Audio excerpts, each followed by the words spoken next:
जिसका नाम सरू है। सरू अपने बड़े भाई गुड्डू के साथ ट्रेन में कोयला चोरी कर रहा होता है। दरअसल ये लोग बहुत गरीब हैं, इन्हें अपनी गुजर बसर के लिए चोरी करनी पड़ती है। ये दोनों ट्रेन से बहुत सारा कोयला चोरी करते हैं और उस कोयले को एक दुकान में बेचने के लिए जाते हैं। उसी दुकान में जलेबियां भी बन रही होती है।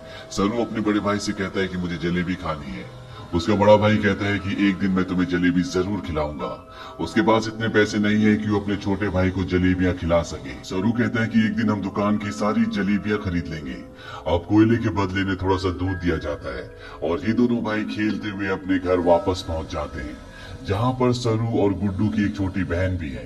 ये तीनों अपनी माँ के साथ रहते हैं। सरू की माँ अपने दोनों बच्चों से पूछती कि वो दूध कहाँ से लेकर आए, लेकिन वो इस बात का कोई भी जवाब नहीं देते। उसी रात को सरू का भाई गुड्डू काम पर जा रहा होता है। सरू कहता है कि मैं भी तुम्हारे साथ काम पर चलूंगा।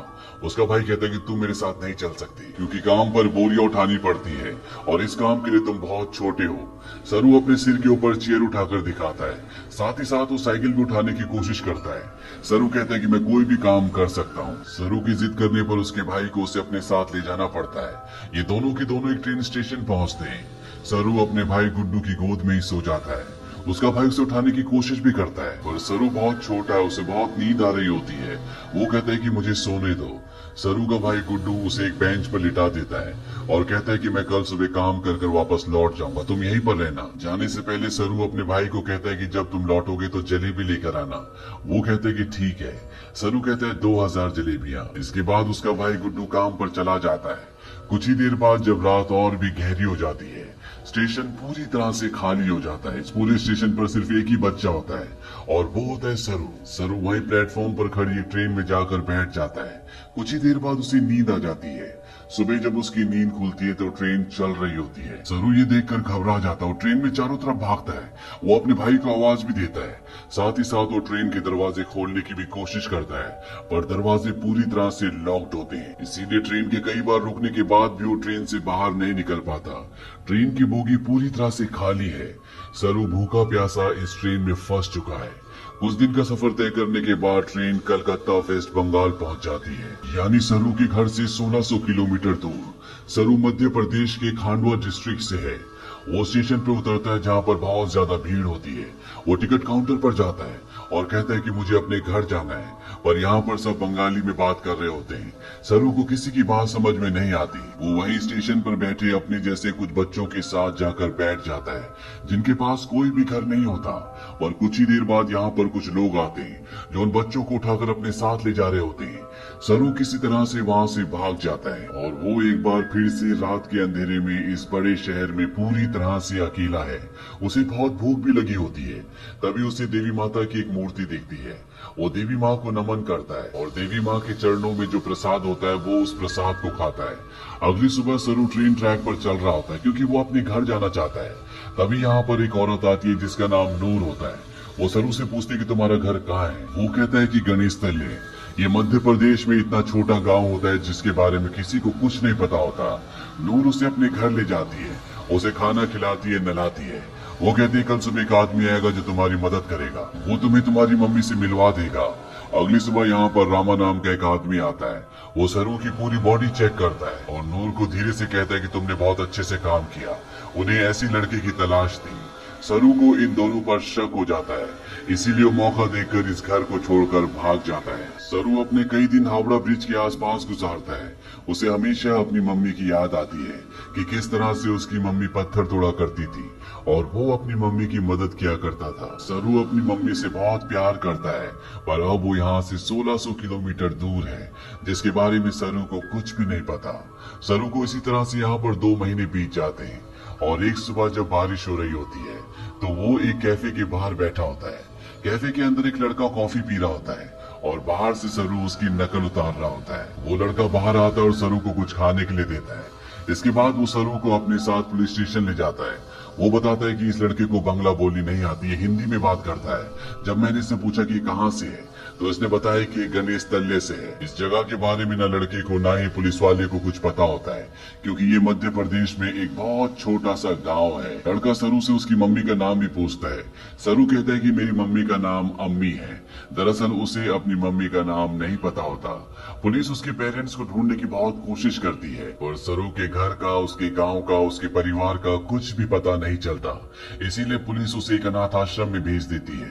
सरू 3 महीने वहां पर गुजारता है और 3 महीने के बाद सरू से एक लेडी मिलने आती है जिसका नाम मिसेस सूद होता है। वो सरू को बताती है कि पिछले 3 महीनों से हम तुम्हारी अम्मी को, तुम्हारे परिवार को ढूंढने की कोशिश कर रहे हैं, पर कुछ भी पता नहीं चला। हमने न्यूज़पेपर में इश्तेहार भी दिया, जिस न्यूज़पेपर को हर रोज 1.5 करोड़ लोग पढ़ते हैं, पर इसका भी कोई फायदा नहीं हुआ।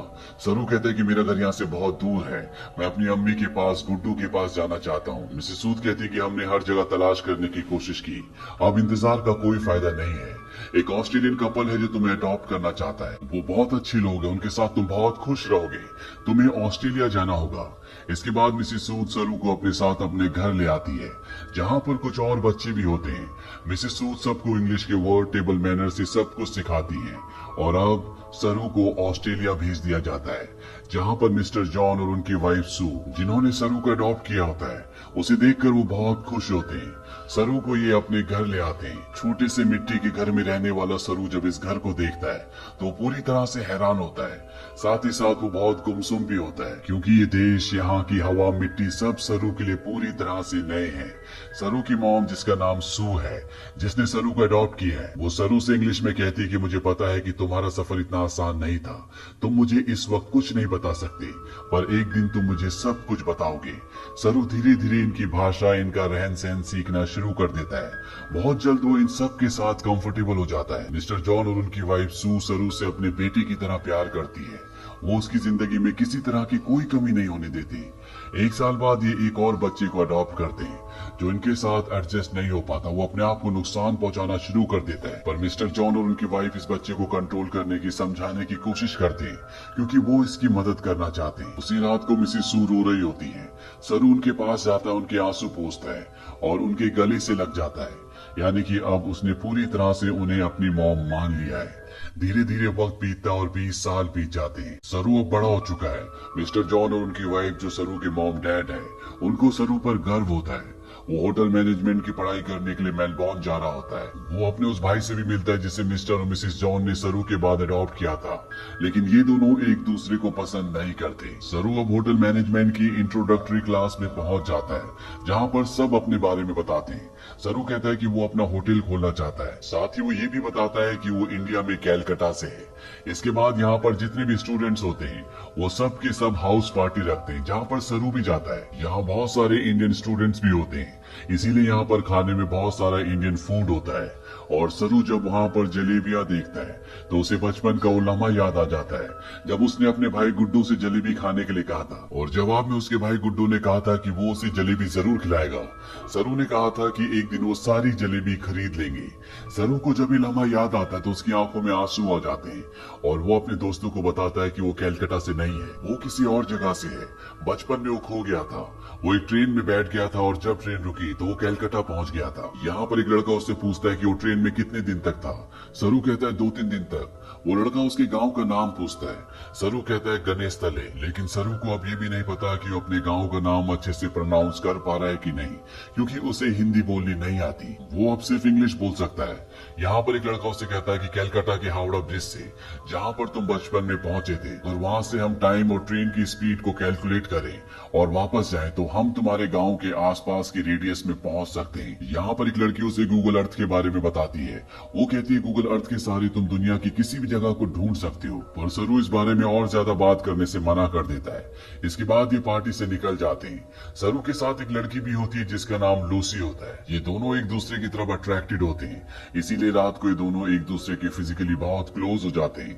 अगली सुबह जब सरू उठता है तो उसे अपने पेरेंट्स की, अपने घर की, अपने गाँव की याद आती है। उसे एहसास होता है कि उसके खो जाने के बाद उसकी मॉम, भाई बहन उसके लिए कितना परेशान हुए होंगे। इसीलिए गूगल अर्थ एप्लीकेशन के जरिए, साथ ही साथ स्टेशन से अपने घर की जो दूरी होती है उसकी कैलकुलेशन करके हर तरह से अपने गांव गणेश तले को ढूंढने की कोशिश करता है, पर उसकी सारी कोशिश पूरी तरह से बेकार हो जाती है। धीरे धीरे वक्त बीतता और 3 साल बीत जाते हैं। लूसी का और सरू का रिश्ता अब और भी गहरा हो चुका है। ये दोनों एक दूसरे से बहुत प्यार करते हैं, पर सरू आज भी अपने परिवार के लिए परेशान है। उसे कई बार अपने भाई की छवि दिखती है। उसे एहसास होता है कि उसका भाई उसे कह रहा है कि उसे घर चले जाना चाहिए। सरू अपने परिवार की यादों में उन्हें ढूंढने में इतना खोया होता है कि धीरे धीरे वो लूसी से अलग हो जाता है। वो लूसी से कहता है कि तुम मुझसे बेहतर इंसान डिजर्व करती हो। लूसी और सरू अलग हो जाते हैं। कई महीनों के बाद लूसी को सरू जब एक दिन एस्केलेटर पर देखता है तो वो उससे बात करता है। वो लूसी से कहता है कि वो उसे बहुत मिस करता है। इसके बाद एक बार फिर से दोनों एक दूसरे के बहुत क्लोज आ जाते हैं। लूसी सरू से कहती है कि तुम्हें अपनी मॉम के पास जाना चाहिए, उन्हें तुम्हारी जरूरत है। सरू अपनी मॉम के पास जाता है जिनकी तबीयत खराब होती है। सरू को आज तक ये लगता था कि उसकी मॉम ने उसे इसलिए अडॉप्ट किया क्योंकि वो कभी माँ नहीं बन सकती, पर सू सरू को बताती है कि मैं माँ बन सकती थी, पर मैंने और तुम्हारे डैड जॉन ने डिसाइड किया था कि हम 2 बच्चों को अडॉप्ट करेंगे क्योंकि इस दुनिया में बहुत सारे ऐसे बच्चे हैं जिन्हें माँ बाप की, परिवार की जरूरत है। वो सरू को अपने बचपन का एक एक्सपीरियंस भी बताती है। वो कहती है कि मेरे डैड बहुत ज्यादा अल्कोहल पीते थे, वो एक अच्छे इंसान नहीं थे। मैं हमेशा डरी डरी रहती थी और एक दिन जब मैं अपने घर के पीछे गई तो मैं चाहती थी कि धरती मुझे निगल ले। तभी मुझे खेत की दूसरी तरफ एक बच्चा दिखा जिसकी ब्राउन स्किन थी और अगले पल वो बच्चा मेरी साइड में खड़ा था। उस पल मुझे एहसास हो गया कि अब मेरी जिंदगी में सब कुछ ठीक होगा। फिर तुम और तुम्हारा भाई मेरी जिंदगी में आए, लेकिन अब तुम मुझसे बात नहीं करते, मुझे तुम्हारी जरूरत है। सरू को यहाँ पे एहसास होता है कि उसे अपनी मॉम का साथ देना चाहिए और साथ ही वो अपनी बायोलॉजिकल मदर को भी ढूंढना चाहता है, अपने भाई को ढूंढना चाहता है। इसीलिए एक बार फिर से वो गूगल अर्थ पर अपने गांव को ढूंढने की कोशिश करता है और जब वो इंडिया के अलग अलग हिस्सों को जूम करके देखता है तो उसे वो जगह दिख जाती है जहाँ पर उसकी मॉम पत्थर तोड़ा करती थी। इसके बाद वो धीरे धीरे आसपास के पूरे एरिया को सर्च करता है और उसे अपना गाँव, जिसका नाम गणेश तलाई है, वो मिल जाता है। उसे पता चल जाता है कि उसका गांव मध्य प्रदेश के खांडवा डिस्ट्रिक्ट में है। इस बात से बहुत खुश होता है। वही बात लूसी को और अपनी मॉम को भी बताता है। उसकी मॉम भी उसके लिए बहुत खुश होती है क्योंकि उसकी मॉम और उसके डैड चाहते हैं कि वो इंडिया जाकर अपने परिवार से मिले। सरू अब भारत आ जाता है और वो उस जगह पहुंच जाता है जहाँ पर उसने अपना बचपन बिताया था। वो धीरे धीरे बचपन की यादों से आगे बढ़ता हुआ उस घर तक पहुंच जाता है जहाँ पर बचपन में वो अपनी मॉम, अपने भाई और अपनी बहन के साथ रहा करता था। पर अब इस घर में कोई भी नहीं रहता। वो आस पड़ोस से पूछने की कोशिश भी करता है और उसकी भाषा किसी को भी समझ नहीं आती और ना ही अब वो हिंदी समझ सकता है। तभी वहाँ पर एक आदमी आता है जिसे इंग्लिश आती है। सरू उसे अपने भाई का और अपनी बहन का नाम बताता है। उससे पूछता है कि जो परिवार पहले इस घर में रहता था अब वो कहाँ चला गया, पर वो आदमी उसकी बात का जवाब नहीं देता, वहाँ से चला जाता है। पर कुछ ही पलों के बाद वो लौट कर आता है और सरू को इशारा करता है। सरू जब उस तरफ जाता है तो वो देखता है कि सामने से एक बूढ़ी औरत आ रही होती है और ये औरत और कोई नहीं बल्कि वो होती है जिसकी गोद में सरू ने अपना बचपन बिताया था। ये उसकी बायोलॉजिकल मॉम होती है। वो उनके गले लगकर बहुत रोता है। सरू की मॉम आज तक इस गांव को छोड़कर इसीलिए नहीं गई थी क्योंकि उसे यकीन था कि एक दिन उसका बेटा लौटकर जरूर आएगा। सरू की बहन भी यहाँ पर होती है। वो अपनी बहन को अपने गले से लगा लेता है पर सरू अपने भाई से मिल नहीं पाता। उससे पता चलता है कि जिस रात वो अपने भाई के साथ काम पर गया था पर सरू को नींद आ रही थी, इसीलिए उसके भाई ने उसे बेंच पर सुला दिया था। और जब उसका भाई जा रहा था तो सरू ने अपने भाई से कहा था कि सुबह जलेबी लेकर आना। उसी रात को उसके भाई गुड्डू की एक ट्रेन दुर्घटना में मृत्यु हो गई थी। यानी कि एक माँ ने एक ही रात में अपने दोनों बेटों को खो दिया था। पर उसकी उम्मीद, ईश्वर पर उसकी आस्था थी जो इतने सालों तक वो अपने छोटे बेटे सरू का इंतजार करती रही। और आज 25 सालों के बाद उसका बेटा वापस लौट आया। सरू इसके बाद ऑस्ट्रेलिया में अपने मॉम और डैड को कॉल करता है। वो उन्हें बताता है कि मुझे मेरा परिवार मिल गया, पर इससे कुछ भी नहीं बदलता। आज भी आप मेरे लिए वही हो जो पहले थे। आप मेरे मॉम डैड हो। इसके बाद सरू उन सभी जगहों पर जाता है जहाँ पर वो अपने भाई के साथ खेला करता था और इन जगहों पर जाकर उसे अपने बचपन की याद आ जाती है जब वो इन्हीं रास्तों पर अपने भाई के साथ चला करता था। सरू को यहाँ पर एक और बात पता चलती है कि उसका नाम सरू नहीं बल्कि शीरू है, जिसका मतलब होता है लायन। अंत में हमें कुछ रियल फुटेज दिखाई जाती है जिसमें सरू के वो माँ बाप जिन्होंने उसे अडॉप्ट किया था वो इंडिया आते हैं। इंडिया में सरू की जो असली बायोलॉजिकल मॉम होती है वो उन्हें अपने गले से लगा लेती है। तो ये थी सच्ची कहानी सरू की। ऑफिशियल रिपोर्ट्स के मुताबिक पता चलता है कि भारत से हर साल 80,000 बच्चे गायब होते हैं, लेकिन उसमें से 1% भी बच्चे ऐसे नहीं हैं जिनकी किस्मत सरू की तरह हो।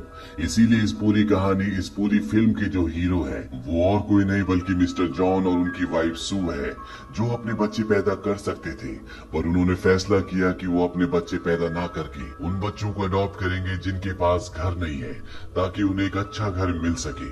अगर इस दुनिया में हर एक इंसान की सोच इसी तरह से हो जाए तो ये दुनिया स्वर्ग बन जाए। तो ये थी पूरी कहानी फिल्म लॉयन की। ये फिल्म सन 2016 में रिलीज हुई थी। IMDb पर इसकी रेटिंग है 8। इस फिल्म का बजट था $12 मिलियन और बॉक्स ऑफिस पर इसने कमाई की थी $141 मिलियन की। उम्मीद करते हैं कि ये कहानी आपको पसंद आई होगी।